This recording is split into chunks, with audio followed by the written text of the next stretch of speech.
Ho'kiz boshini ko'targanini ko'rib, unga o'shqirdi. Darrov qulog'ingni ding qilma, qani, boshingni eg va ishla. Ho'kiz boshini xam qildi. Bu orada chol menga asta shipshidi. Dalani bir o'zim haydayapman, deb o'ylashidan hadiksirayman-da. Shuning uchun uni aldash niyatida bir nechta ismlarni aytayapman.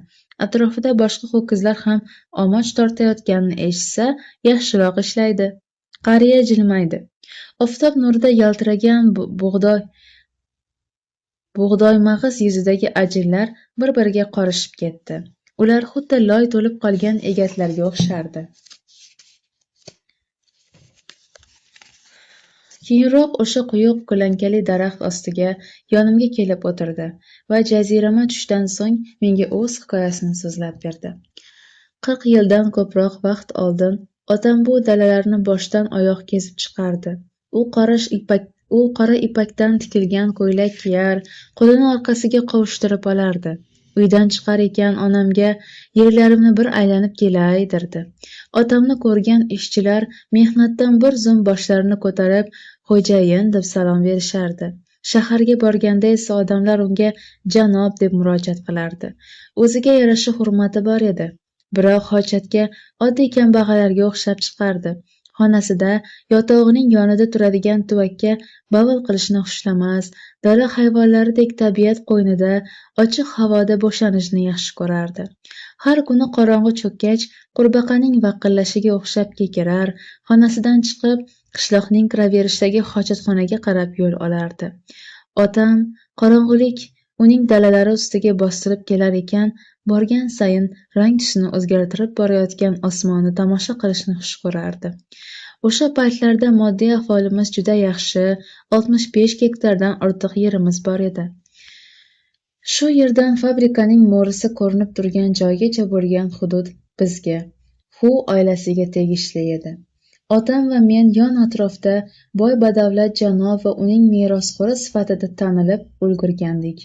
Piyoda yurganimizda boshmoqlarimizdan muz tangalarning bir-biriga tekkanida chiqadigan tovushga o'xshash sas eshitilardi. Rafiqam Jiyashen shahardagi guruch omborxonasi egasining qizi edi. U ham o'ziga to'q oilada tug'ilgan. Boy oilalarning birlashuvi sarvatning bir joyda yig'ilishi demakdir. Daryo bo'lib oqqan pullarning ovozini eshitmaganimga mana 40 yildan oshibdi. Men Hu oilasining merosxo'riman. Otamning ta'biri bilan aytganda, uning osiy vakiliman. Bir necha yil maxsus maktabda ta'lim oldim. Uzun jubba kiyib olgan muallimni bir marta menga matn o'qitganida juda xursand bo'lib ketgandim. Mato jildli Bin im klassikasi nomli kitobini qo'limga olib, o'rnimdan turgandim va o'qituvchimga qarab, yaxshilab quloq soling, otangiz sizga bir matnni o'qib beradi degandim. Shundan so'ng 60ni qoralagan o'qituvchim dadamga qarata, bu o'g'lingiz katta bo'lsa, boshingizga bitgan balo bo'ladi degan edi. Yoshligimdan beri shunday, sira odam bo'lmadim. Bu ham otamning so'zlari. Muallimlar mendan nimanidir kutishning o'zi bema'nilik ekanini, hech qachon o'zgarmasligimni ta'kidlashardi. Hozir o'ylab qarasam, to'g'ri aytishgan ekan. Avvallari bunday fikrda emasdim. Pulim bor, kimsan Hu oilasining yagona merosxo'riman, menga biror kor hol bo'lsa, Hu sulolasining kuni bitadi deb o'ylardim. Maktabga hech qachon yayov qatnamasdim. Uyimizda ishlaydigan bir xizmatkor meni doim yelkasiga o'tkazib olib borardi. Darslar tugagach, yana yerga cho'kkalab, meni hurmat bilan kutib turardi. Ustiga chiqib olgach, boshiga bir urib, "Changyan, qani, bir yugurchi" derdim. Changyan darrov chopa boshlardi. Men esa uning ustida chaqalib borardim. Go'yo daraxtdagi qushlarga o'xshardim. Qani uch desam, Changyan ham xuddi uchayotgandek yugurardi. Ulg'ayganim sari shaharga borish yoqib qoldi. Ba'zan 10-15 kunlab uyda qoramni ko'rsatmasdim. Oppoq ko'ylak kiyib, taralgan va yaltiragan sochlarim bilan ko'zguning qarshisiga o'tganimda o'zimni o'ta badavlat insonlardek his qilardim. Islohotxonaga borishni yaxshi ko'rardim. Ayollarning noz-karashma ila xandon otib kulishlarini eshitish shiddatli istak uyg'otardi ichimda. Xomsut emgan banda, yengiltak ayollarga bir marta elakishdingmi, albatta qimorxonaga ham tanda qo'yasan. Fohishaxonaga borish va qimor o'ynash xuddi qo'llarning yelkaga bog'lab qo'yilishiga o'xshaydi. Ularni sira ajratib bo'lmaydi.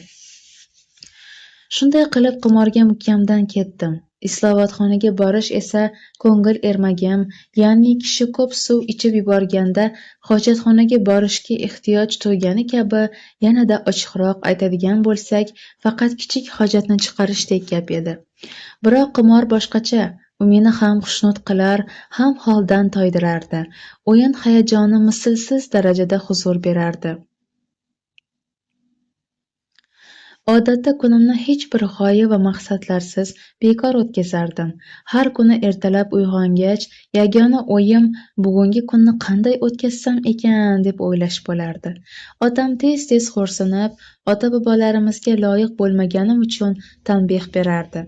Men esa ajdodlarimizga munosib bo'lish faqatgina mening vazifam emasligi haqida o'ylar, o'zimga o'zim nima uchun yallo qilib yashash imkoni turganda ota-bobolarimga loyiq bo'lishdek mashaqqatli ishga tutilishim kerak derdim.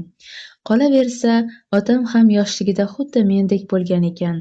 Bir vaqtlar sulolamiz 130 gektardan ko'proq yerga egalik qilgan, ammo padarimning qo'liga o'tgach, bora-bora 65 gektar bo'lib qolibdi.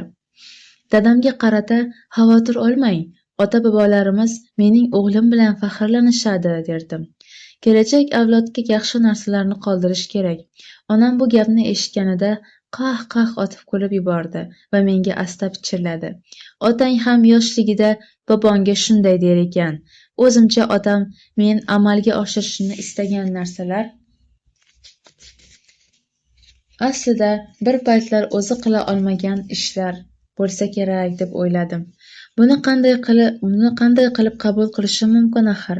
O'shanda hali o'g'lim dunyoga kelmagan, qizim Finxiya esa endi 4 yoshga to'lgandi. Rafiqam Jiyashen o'g'limizga 6 oylik homilador edi.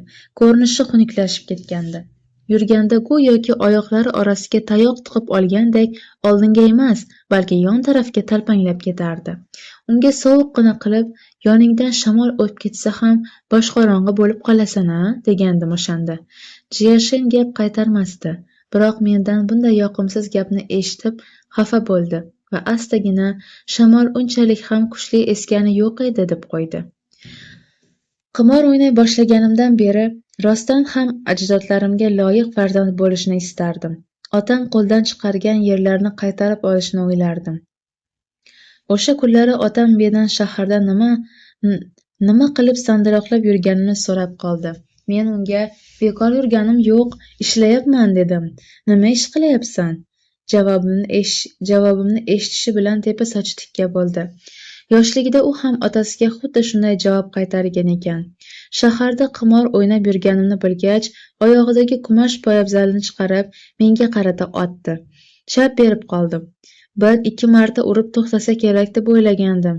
Odatda bitta yo'talishga zo'rg'a kuch yetadigan otam meni kaltaklashga kelganda birdan kuchga to'lib qolardi.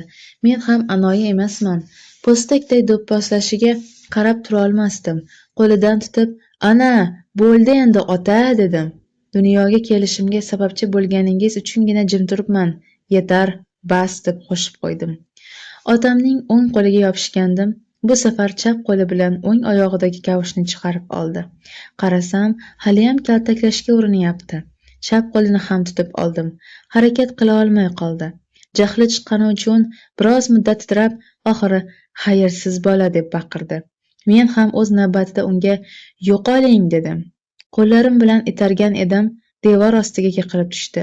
Yoshligimda o'ynadim, kuldim, fahsh botqog'iga botdim, qimorga berildim.